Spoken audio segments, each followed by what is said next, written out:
Good day, everyone, and welcome to Setting Electrons Free Expert Conversations on Powering Canada Strong, the Canadian Electricity Strategy. My name is Evan Wilson. I'm the Executive Director with Electrifying Canada. Electrifying Canada is an initiative of the Transition Accelerator. We aim to catalyze the evolution of Canada's electricity systems to provide the abundant, affordable, and reliable energy that will fuel Canada's economic growth and prosperity through the energy transition. We pursue this work through collaboration, thought leadership, and analysis and insights. And today's panel discussion gets at the heart of this approach as we are seeking comment and analysis on Powering Canada Strong strategy from thought leaders from across Canada.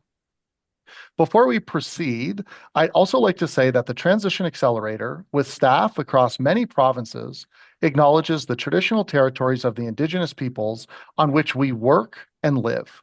We recognize and respect the ongoing relationships that Indigenous peoples have to the land, and we commit to the ongoing process of reconciliation. Now, to begin, just a reminder, on Thursday, Prime Minister Mark Carney launched Powering Canada Strong, the Canadian Electricity Strategy, where he focused on 8 key strategic pillars. Those pillars are building the electricity system, financing the build, increasing regional integration, improving regulatory certainty and speed, managing demand and modernizing the system, building capacity across the value chain, ensuring the skills and labor needed for electrification, and securing the North. Now, through this panel discussion today, we've invited several esteemed panelists to comment on this strategy, what we'll do is we'll hear from them for 3 to 4 minutes off the top to provide their initial reflections on the strategy, and then we'll open it up for a roundtable discussion with questions that we've come prepared with, and then if we have time at the end, potentially we'll take questions from people that are watching this event. So the panelists today include Claire Seaborn, who is counsel with Torys LLP, Blake Schaefer, an associate professor with the University of Calgary, Michelle Robichaud, president of the Atlantica Centre for Energy, Philippe Dunsky, founder and president of Dunsky Energy and Climate Advisors, who are Electrifying Canada's knowledge partner. We'll wrap our session today with some closing commentary from Mo Cabrera, the president and CEO of the Transition Accelerator. So what we'll do again, we're going to open the floor here to our panelists one by one to provide us their initial thoughts on the strategy, and then we will dive into some roundtable commentary. So now to open, over to Philippe Dunsky, founder and president of Dunsky Energy and Climate Advisors. Philippe, over to you. All right, thanks so much, Evan. Yeah, so a couple of I guess initial thoughts on this new strategy, and maybe just a little bit of background too. Like I've been working in this field in about 35 years now, and for the longest time, to be perfectly honest, I mean there was change, but the change was incremental and the change was kind of slow and in any event, I mean, electricity demand was growing at essentially a pretty low and stable pace, and of course that's all changed now, and it's all changed in the past decade, and suddenly we have a big issue in front of us. A couple of years ago, I was asked to chair the Canada Electricity Council and look at all those issues, and we came out with a series of consensus recommendations. And when I look at this strategy, so much of those recommendations I do find in this strategy. So I'm really heartened by that. There's a lot of good and a lot to be excited by.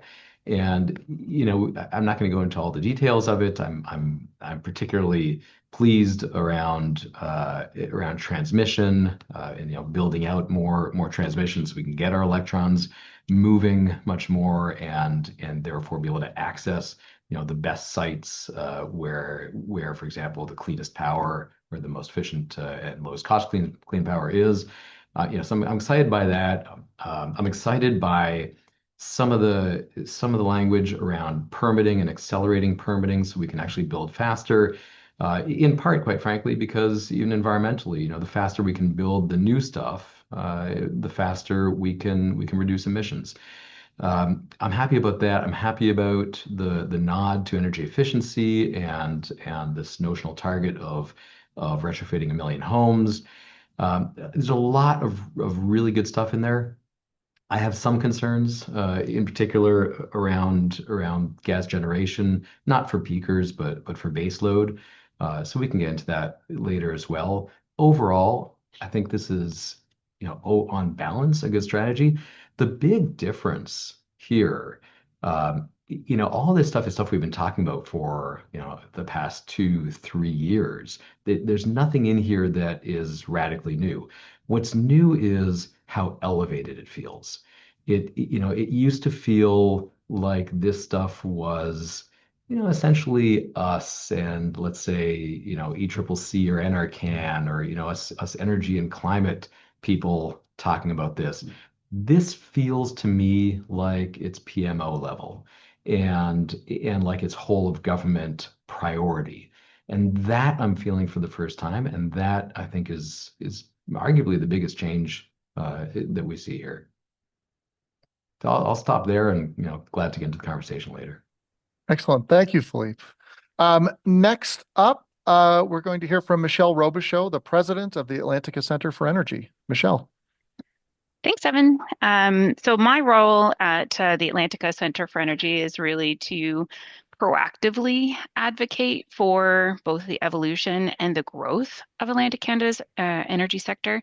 And I guess you'd call me a bit of a champion. And that champion really revolves around more reliable, more affordable, more secure, and certainly economically competitive regional energy system.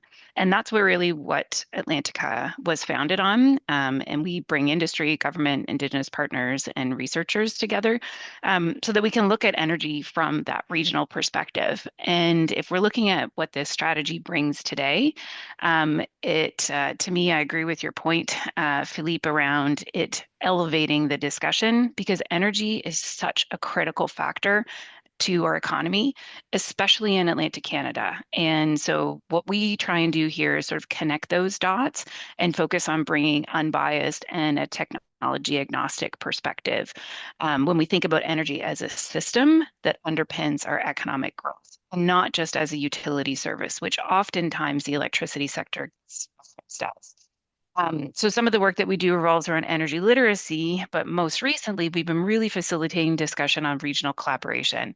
And I think this entire discussion at the national level has been focused on collaboration within Canada, and certainly a key component of the Powering Canada Strong national strategy on an electrified Canadian economy. And so, if we look at it from that perspective, the strategy sort of formally recognizes electricity and the electricity grid as a nation building infrastructure. And again, not just a utility service, not just a climate policy tool. So I'm really pleased that we're seeing that electricity is not just supporting economic development, sort of in the background. It's really increasingly, and we've seen this with some of the language that the Prime Minister is using, it's determining where economic development can happen at all. So it's sort of let's get rid of that afterthought around electricity being an underpinning factor to economic development. So I'll stop there and before we get into the discussion.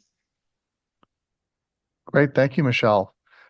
Blake Schaefer with the University of Calgary. Professor Schaefer, over to you. Thanks, Evan. Thanks for having me. So the first thing I did when you asked me to be on this webinar was naturally Google the document and have a read, something I had skimmed. And, what I brought up was actually the 2024 document, Powering Canada's Future. And it was a nice reminder that strategies aren't new. We come up with these regularly, but it was also an opportunity to really look at the comparison, the juxtaposition, what's changed in these 2 years. And I'm going to echo a lot of what both Michelle and Philippe have said.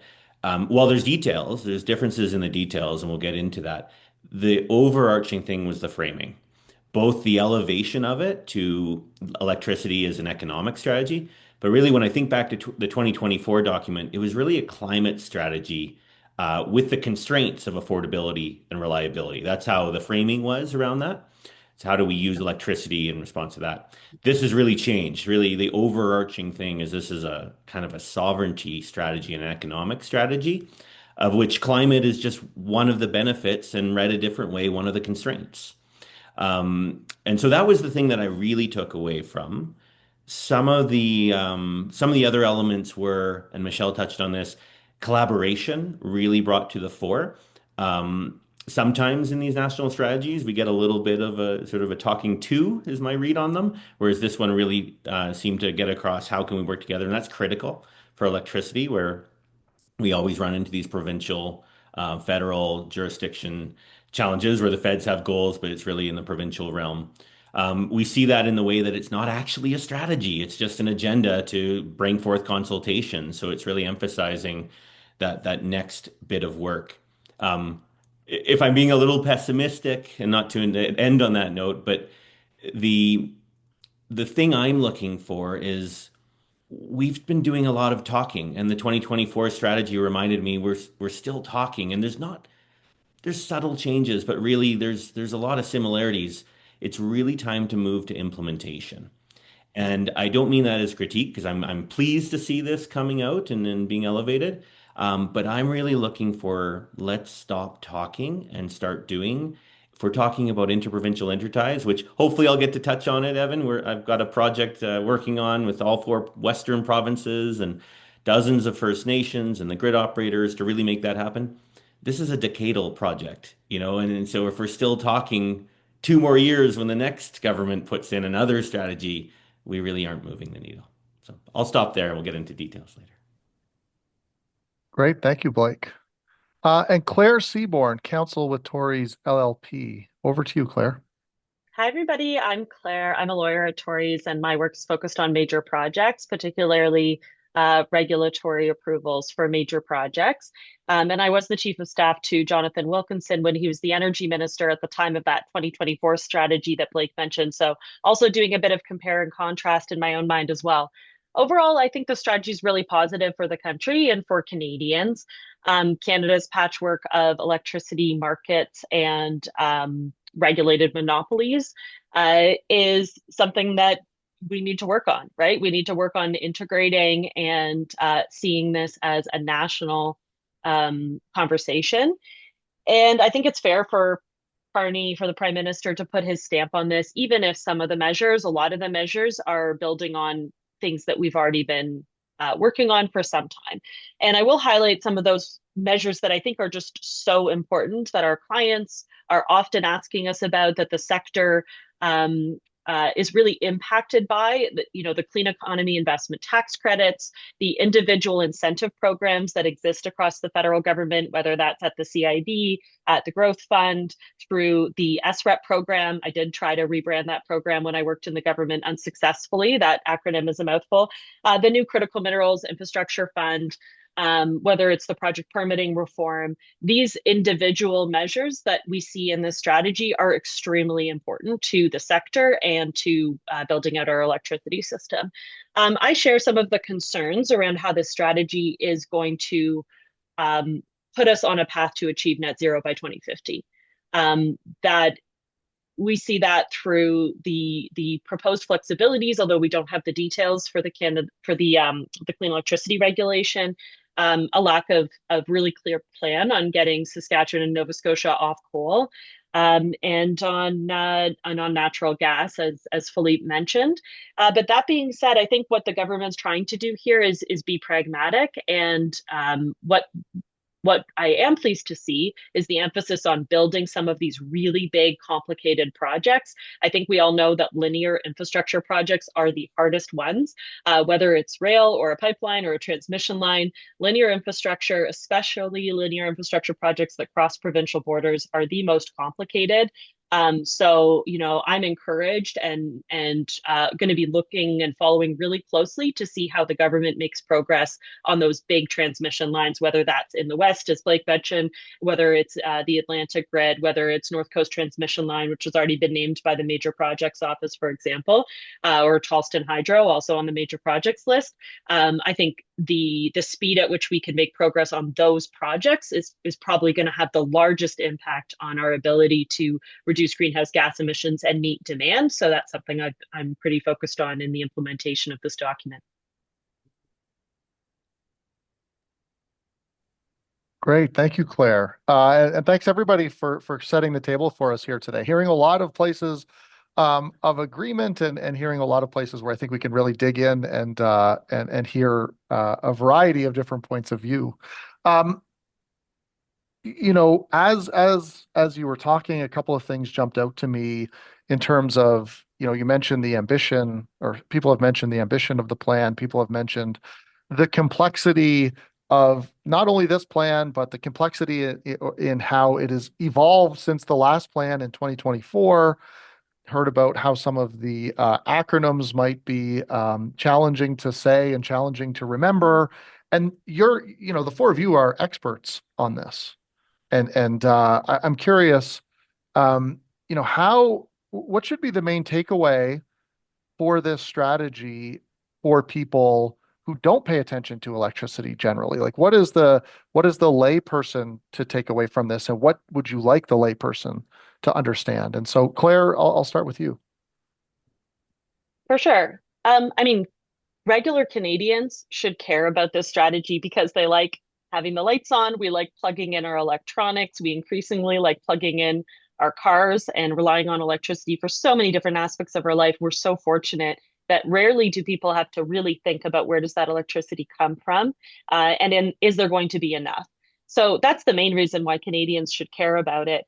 But there was two major retail measures in this strategy that frankly didn't get a lot of play, and hopefully the government will continue to communicate them in a bunch of different ways over the coming months and years, because they're really important, and they're things that Canadians should know about.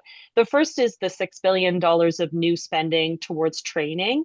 And that's a lot of money. It is for the whole country, but it's going to go towards more than five different programs for funding apprenticeships, internships, training programs, building on the Sustainable Jobs Act. I thought that was really positive, and that will translate into individual people having more access to paid jobs and paid training. That's fantastic. The second retail measure is the commitment to retrofit 1 million homes. And that is 1 million additional homes on top of the 600,000 or so households that have been retrofitted in the past 5 or so years through a variety of federal programs. The Greener Homes program and the heat pumps related program have resulted in about 600,000 or so household retrofits. We're going to see 1 million more. We don't know exactly the form that will take. I think it's going to be much more on the loan side than on the grant side this time. And I also think that it will hopefully happen via and in more close partnership with contractors in a way that won't result in sort of a boom bust for those contractors that implement these programs. I think that's extremely important. So I was encouraged to see that. So I think for Canadians, like this could result in a paid job and a loan and or a discount on a new heat pump, a new energy efficient appliance for their household. And that's really encouraging and why Canadians should care. Like, how about you? What do you think the average Canadian should take away from this? Yeah, it's a great question. It's hard to get people to care about electricity, Evan, and I spend my life trying to do that. I'm sure this audience here does, but to the average day person, it's what's my bill and are my lights working or is my power on? But I think uh, Philippe touched on this. We're going in a new direction now with electricity. The IEA declared we're entering the age of electricity. I love that slogany line. Um, it is now the competitive advantage globally to have affordably priced, reliable electricity that can grow quickly. Compute is the new horsepower. So in this brave new world, having electricity at the core of your economic strategy is going to be where we're going to see countries succeed or regions succeed. So Canadians should care that we are recognizing that and we're placing it there at the forefront.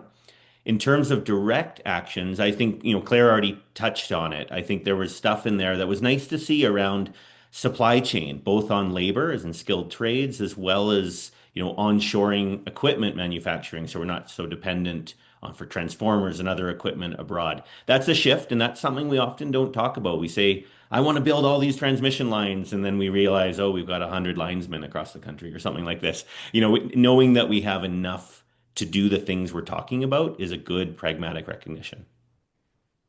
And I want to add just a little bit Yeah. of this to that. Um, In terms of, Canadians looking at this, I would flip it around and say, imagine we don't succeed in this. All right. Imagine we don't succeed in this at a time when, or, just fast forwarding 10, 15 years, most vehicles sold are going to run on electric, right? Meaning that many or most Canadians will be getting from point A to point B with electric vehicles. If the electricity is not there for that, we're in serious trouble. Data, we cannot have data sovereignty if we don't have the power needed to supply that compute. So we're going to be, vulnerable and dependent on others for our data.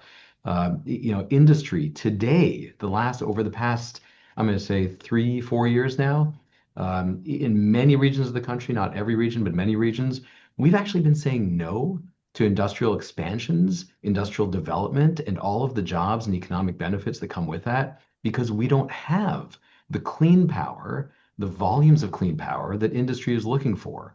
So, this isn't it's not just the good news thing that we should all be, dreaming of. We're in real trouble if we don't succeed in building out, a vastly expanded clean power grid. Oh, yeah, I'd Michelle, any add to comments on that? that. Yeah. Yeah, I'd certainly add to that. I appreciate the context, and one of the things that households do is they experience energy policy through the lens of affordability. So, can I afford my electricity bill or my gas bill? And one of the things that the strategy does is reference something called an energy wallet that is a great tool to help Canadians understand what we mean when we talk about energy, because it's not just electricity, it's the fuels you use in your car, it's your heating bill at home. From an Atlantic Canadian context, we're already highly electrified here in Atlantic Canada because we have constrained access to natural gas. So we don't actually majorly heat our homes with natural gas like the rest of Canada. And what that means is that Atlantic Canadians already experience a really high energy burden. So when we refer to the term energy poverty, that's actually really real here. And so in Atlantic Canada, affordability around energy has become a political issue. When that happens, governments face pressure to sort of contain those costs. When they contain costs, which means you can't raise the price of electricity, it reduces that ability to invest in new infrastructure, and it leads to Philippe, your questions exactly. What if we can't?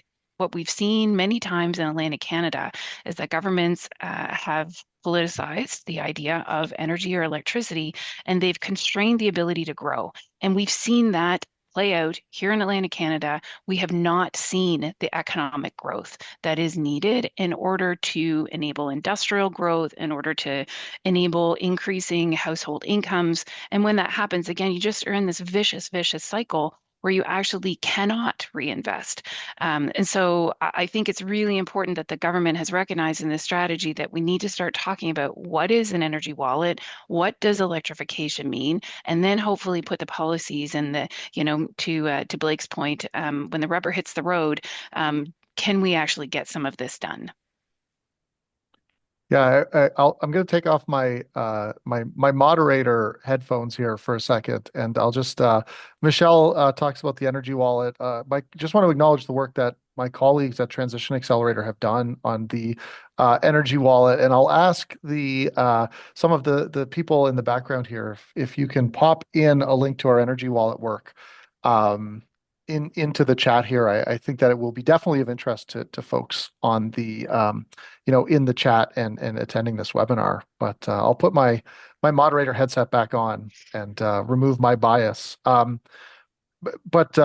really helpful conversation. I think the question is, Michelle, you talk about how this is you're talking about how this is the tension here, between affordability and getting the electricity system that we need, and building the support for this. Um, is there enough in the strategy beyond the conversation about the energy wallet to um, set us on the path for that?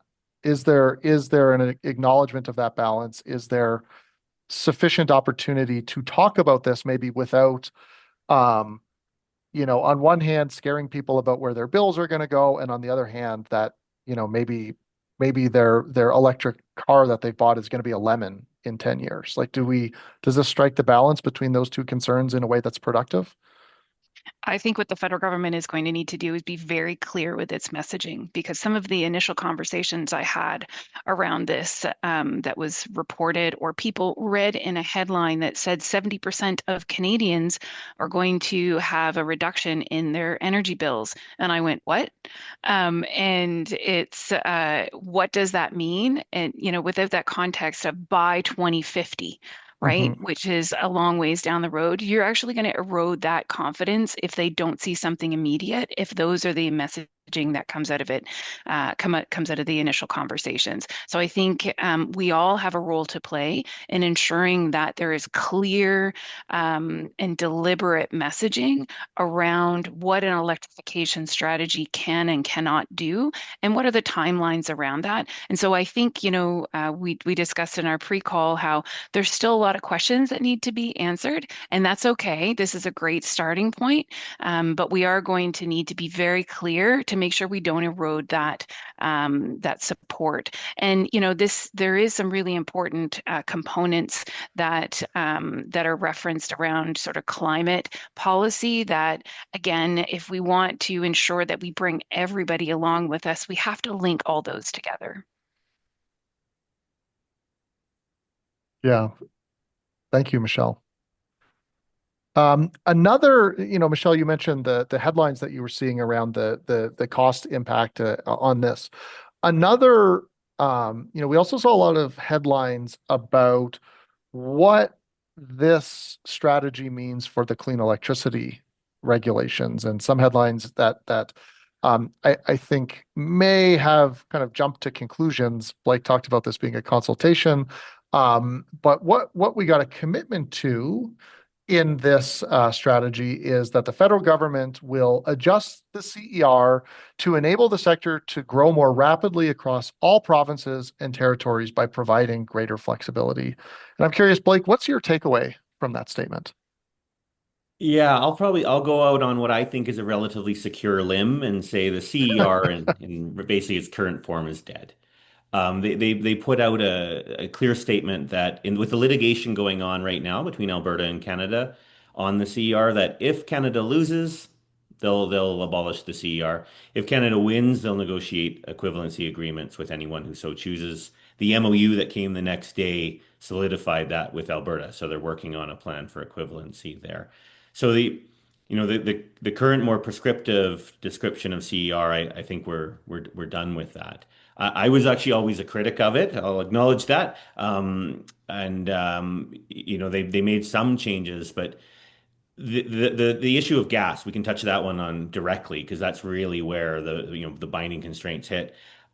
I see gas in certain provinces. My home province here, Alberta, is very important for flexibility. Um, we don't dislike gas capacity.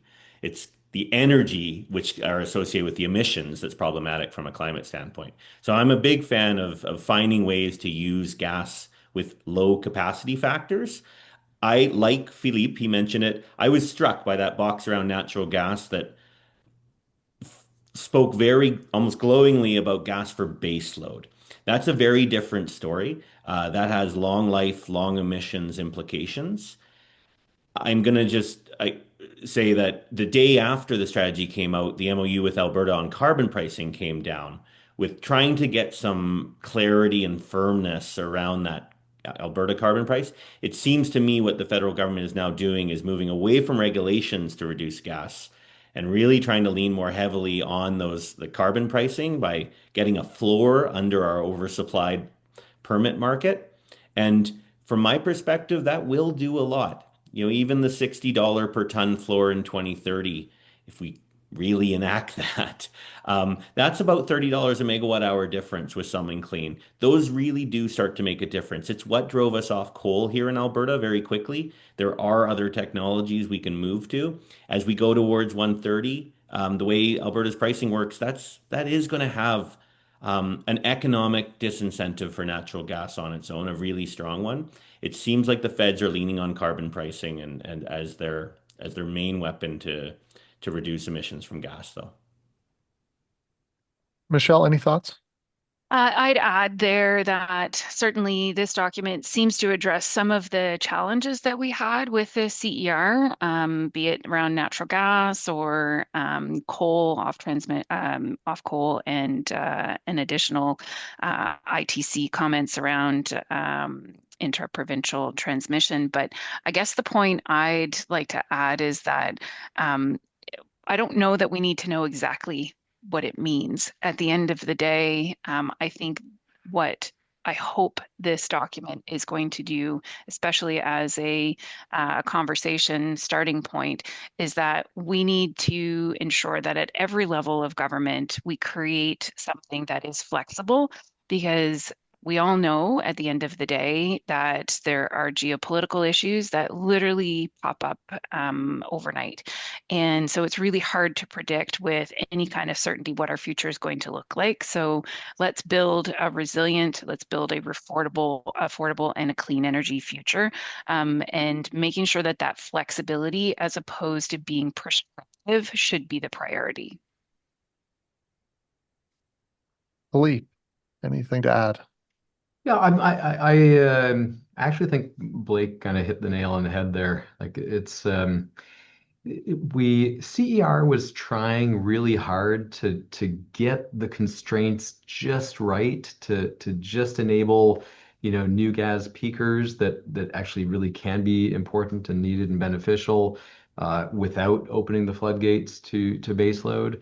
The reasonable critique on both sides as to whether, whether it got it just right. Ultimately, if we're moving to a more flexible system, all the better because Lord knows we need flexibility in the system. Utilities are under a lot of pressure to keep all the lights on and the cars moving and industry churning and all that.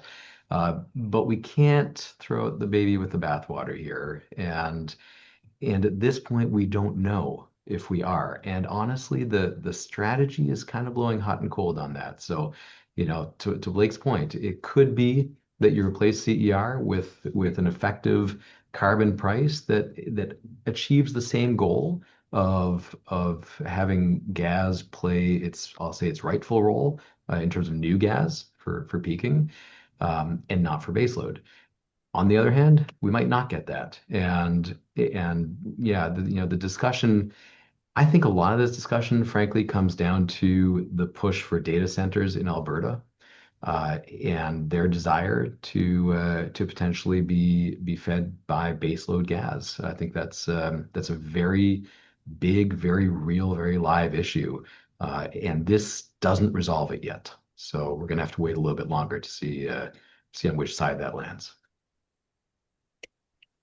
And I can Claire? just add very quickly, which is if we're going to put all of our eggs in the industrial carbon pricing basket, then there's a lot of work that will need to be done to ensure that benchmark is strong enough across the country.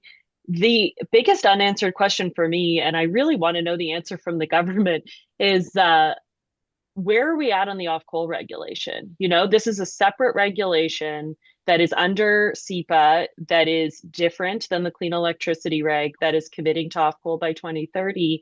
And coal's mentioned once in the strategy and doesn't answer that question. So to me, like when I read the document, it was just the biggest question mark for me, which is, are we still committed to getting off coal?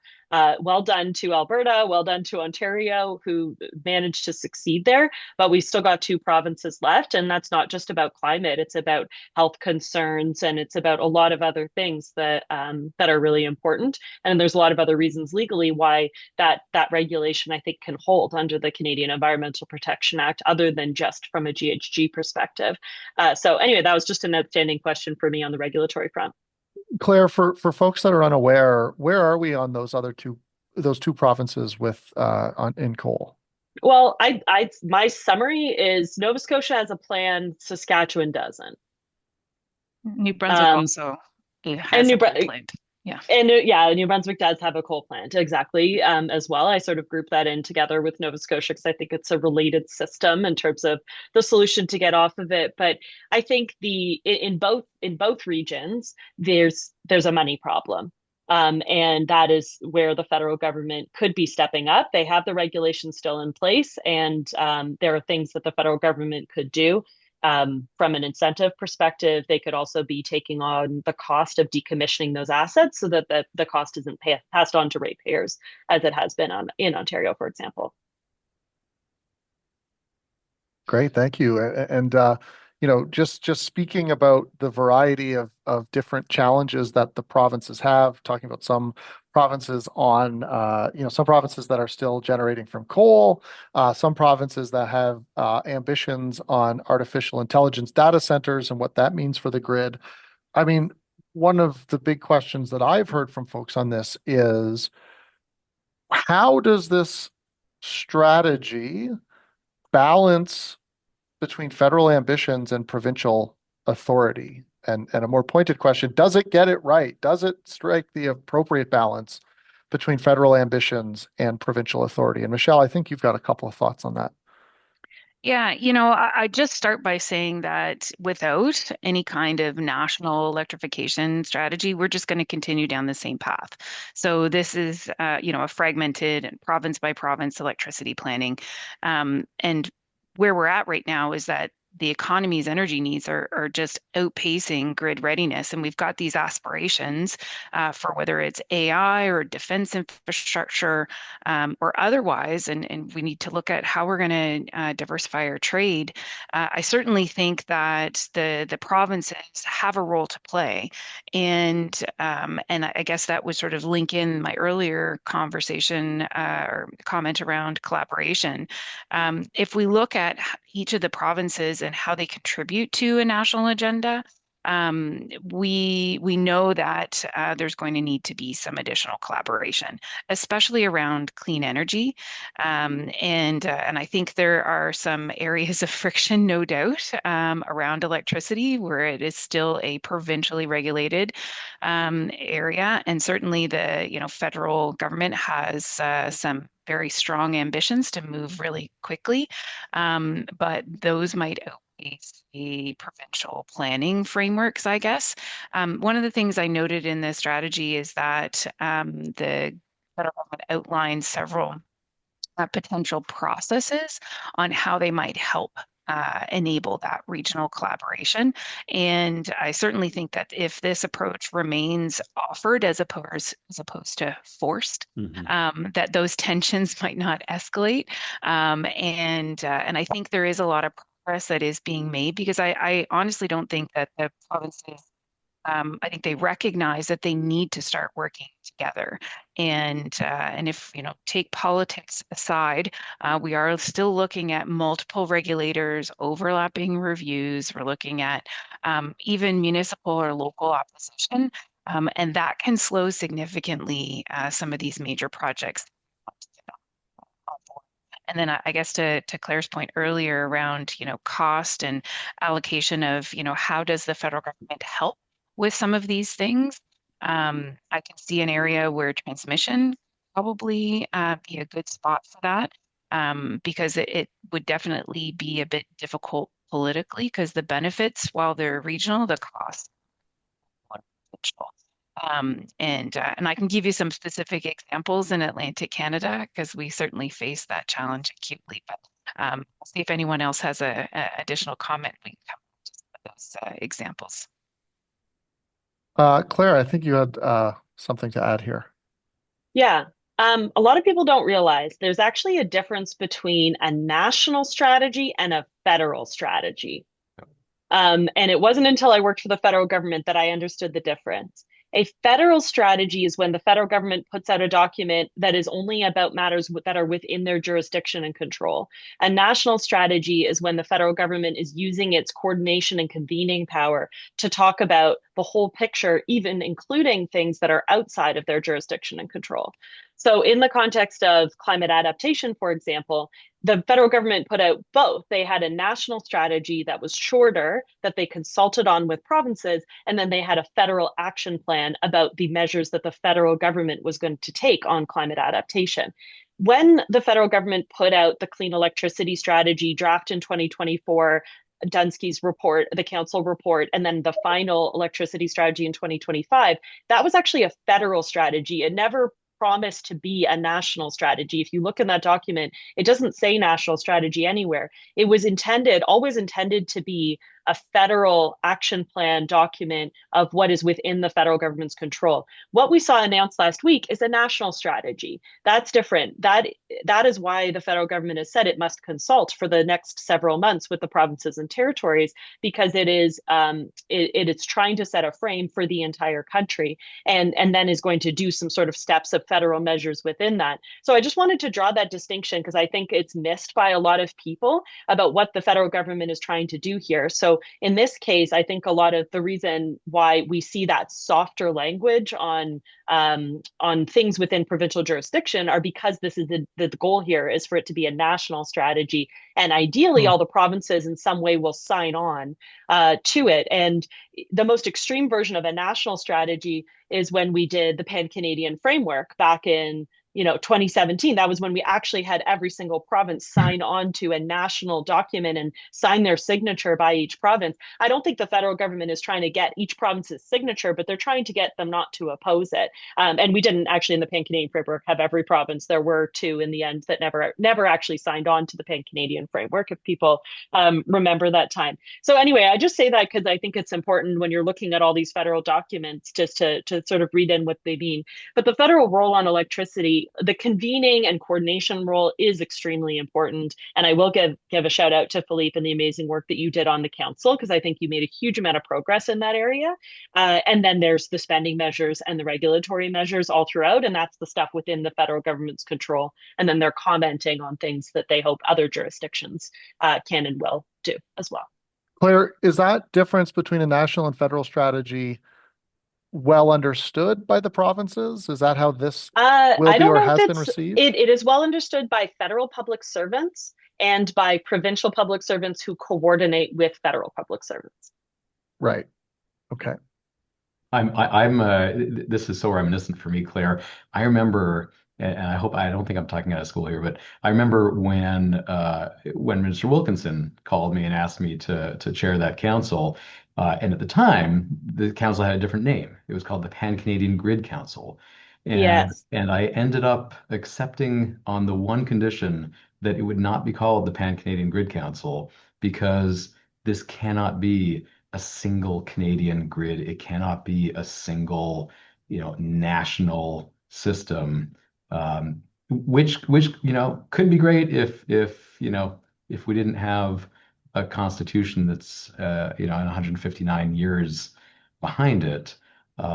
But so and it's so funny you bring that up. The reason that the original proposal was not the National Electricity Council was exactly for this reason. The public service was concerned about it looking as though the federal government was imposing too much on the provinces when it wasn't their council. And in the end, we did call it that. And you did such a great job ensuring that enough representatives from each province were on board that they ended up becoming really comfortable with this National Electricity Council title. But that took time and effort to get them comfortable enough.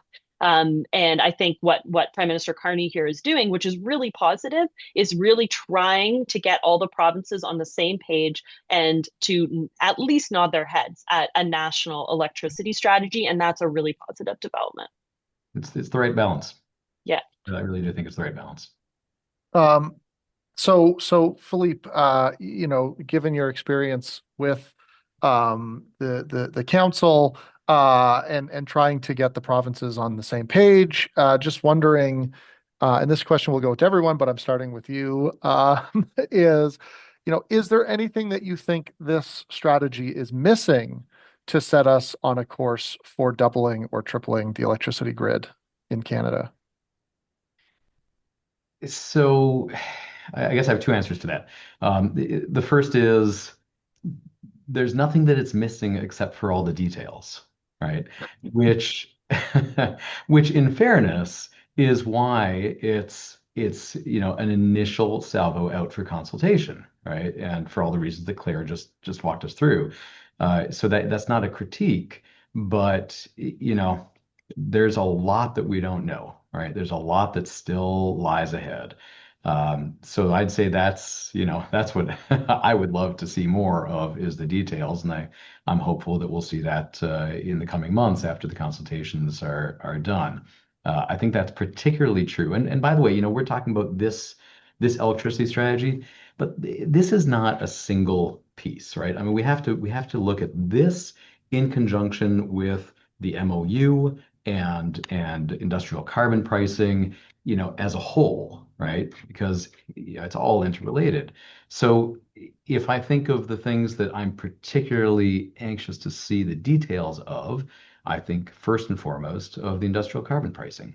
I think um, I think second of all, and critically, of the actual financing mechanisms that the feds are going to put forward to support, I'll say, the provinces and or utilities, and it's a TBD, but fundamentally, utilities cannot double the size of a grid that took 150 odd years to build in 25 years without some real help, right? And there is some help already baked in through ITCs and other mechanisms, but there's definitely going to be a need for more. I know there's good conversations happening on what exactly that looks like, but that's not in the proposed strategy. So look forward to seeing the details there. I'll add one other thing that I really, maybe two other things I really look forward to seeing. One was not in the strategy, but is in the MOU document, and that is specifically an agreement with Alberta to revisit its market rules and potentially permitting rules. And I know we're getting like deep into the weeds here, but this matters a lot in terms of what the CER will be able to do and not do.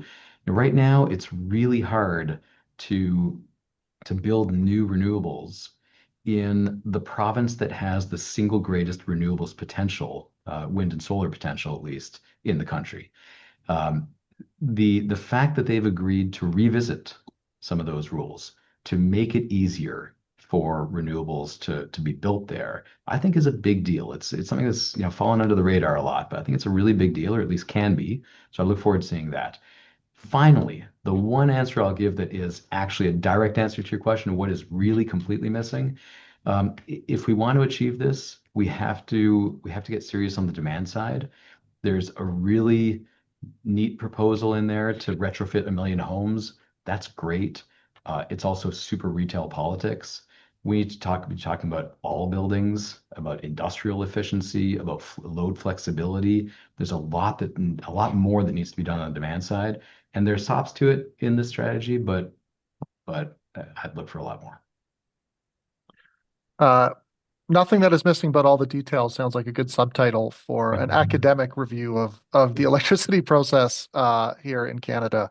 And with that, I'll pass it to Blake. Blake, what do you think Well, I mean, the is challenge missing? with going after Philippe is you said everything that I want to say, and he does it more eloquently. So same thing. What's missing is the how.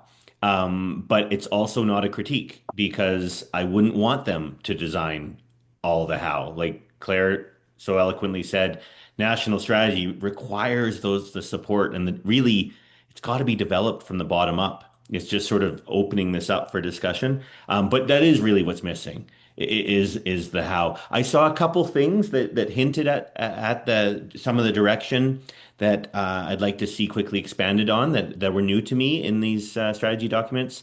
So a nod to joint modeling. So some national joint modeling work across provinces, across regions, with perhaps some federal involvement.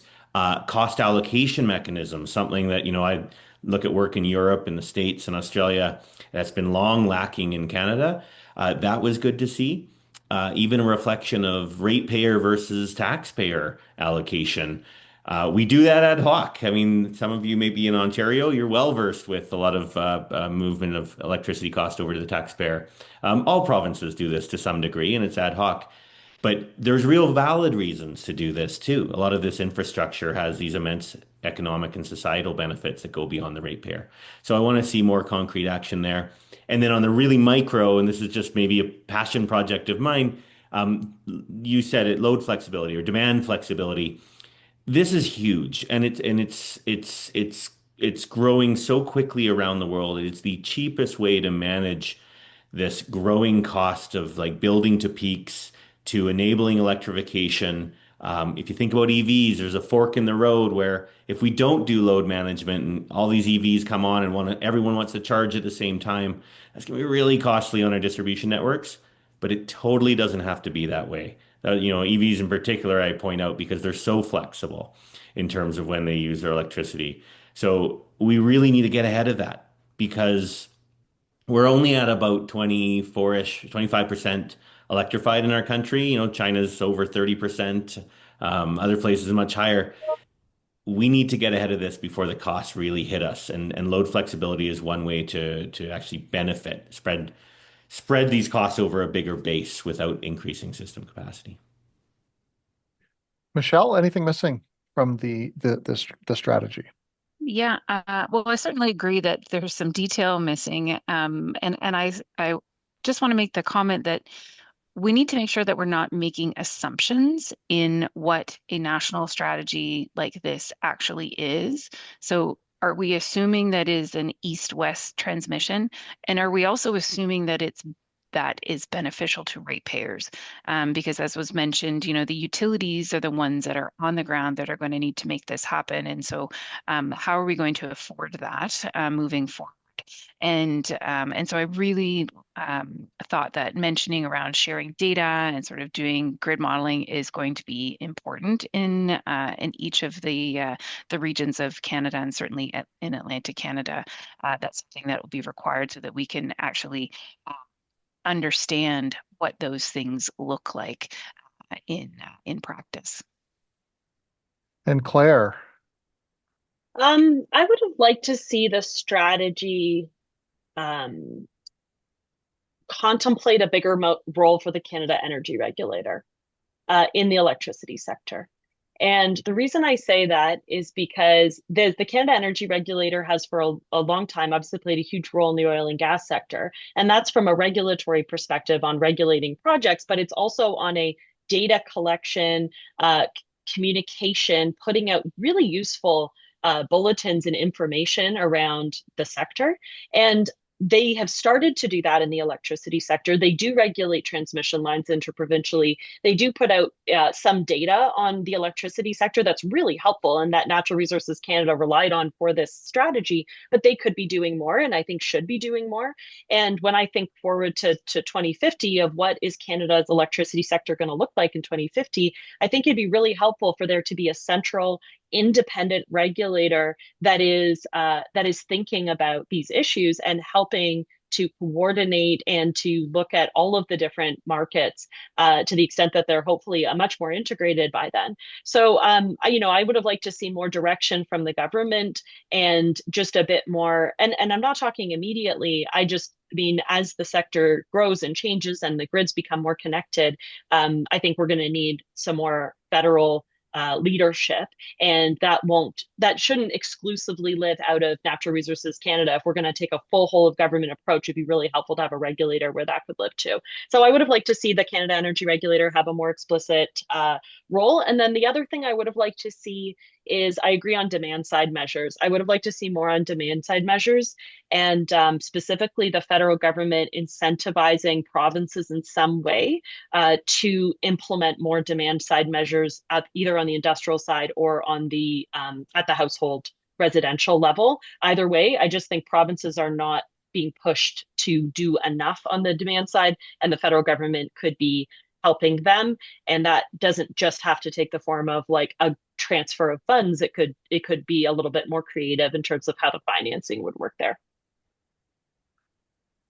Great. And Claire, you've got the last word for this panel. If everyone at home or in your offices can join me in thanking Claire, Michelle, Blake, and Philippe for joining us on the panel here today. We have one more speaker that we would like to bring up, Mo Cabrera, who is the President and CEO of Transition Accelerator, would like to provide last words for this panel.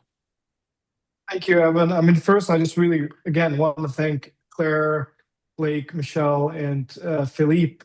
I think you brought exactly the range of discussion that I think the strategy demands at this moment. I think you know, Claire, what you brought in terms of some of the political considerations between the federalism dynamics, I think were very new to a lot of people here. So I think the audience really appreciates this.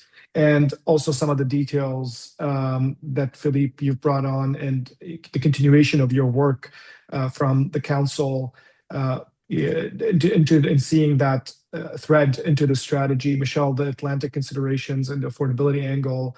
Blake, just some of the expertise you have from the market dynamics and the modeling and on the transmission work that you've been doing. So I really found the discussion very fruitful and interesting. And I think the clear thing that everybody landed on is that this is a good start. I think we can all acknowledge that the level of ambition of the strategy is right. We're articulating what success looks like. I think the strategy kind of puts together those kind of four pillars that we need to act upon in order to execute on this ambition and this vision. The tactical elements, as all of you said, need to be figured out because there are multiple jurisdictions here, there are multiple market actors involved, and we need to be really figuring out the details over time. But I think for me, just to kind of close this out, I'm very encouraged by the level of ambition. I'm encouraged by the naming of specific pillars that are net new, or at least the emphasis on them are net new. And this that kind of ties into our other priorities as a government or as a country through this government's plan. When looking at things like the supply chains, right? Like, do we want Canada to just be a passive consumer of these electro technologies and electrical equipments that are going on the grid, or do we want to actually try to play a role in developing these supply chains here at home and a made in Canada approach? I think seeing that in the strategy was encouraging. The articulation of how do we expand interties between provinces? Like Michelle said, like, is there a role for the federal government where it's not forcing this, but it's facilitating it? I think some of the regulatory reforms, the workforce, but also something that is not explicitly in the strategy, like Blake said, it was hinted on, the role of the government on the financing, taxpayer, ratepayer. We're acknowledging that this is a very big scale. Like Philippe mentioned, it took us 100 years to build this grid, and now we're going to double it in 25 years. It's over $1 trillion that we need to spend. That's a lot of money. To put that into context, it's not really that crazy. It's about 1% incremental spending of our GDP relatively to what we're doing now. So we're spending 0.7% of GDP. We need to spend 1.7%. But that spending is not just a federal jurisdiction, right? Like, it's not like defense where we can deploy that money, like what we're trying to do on the defense side. So it's interesting because we're hearing the Prime Minister saying we're going to leverage our AAA credit rating for this. So what does that actually mean? That's something I'm looking forward to see, the level of ambition. The investment tax credits are a great mechanism, but it's $25 billion that we're talking about. We're talking about a much bigger order of magnitude here in terms of the scale that we need to deploy over time. So I'm really encouraged to see the aspirations of the strategy and articulating what really the prize is. I firmly believe that if we can deliver on the ambition of the strategy, to enable the electrification of buildings, transportation, and industry, that this will put us very well on a path to dealing with climate and taking climate action that will be quite consequential when it comes to our emission reduction target, because we know that electricity and electrification is doing the heavy lifting on the path to net zero. So I think that all of the other things that have been talked about, the carbon pricing, all of these things are mechanism that can either allow or enable the growth of the grid to enable electrification. But really, this at least names the prize very clearly, and then the details of how we can actually accomplish and deliver on this vision is something that I'm looking forward to helping. Our organization is looking forward to helping with, and really it was great to hear all our panelists today and their perspective, because we all want to make sure that Canada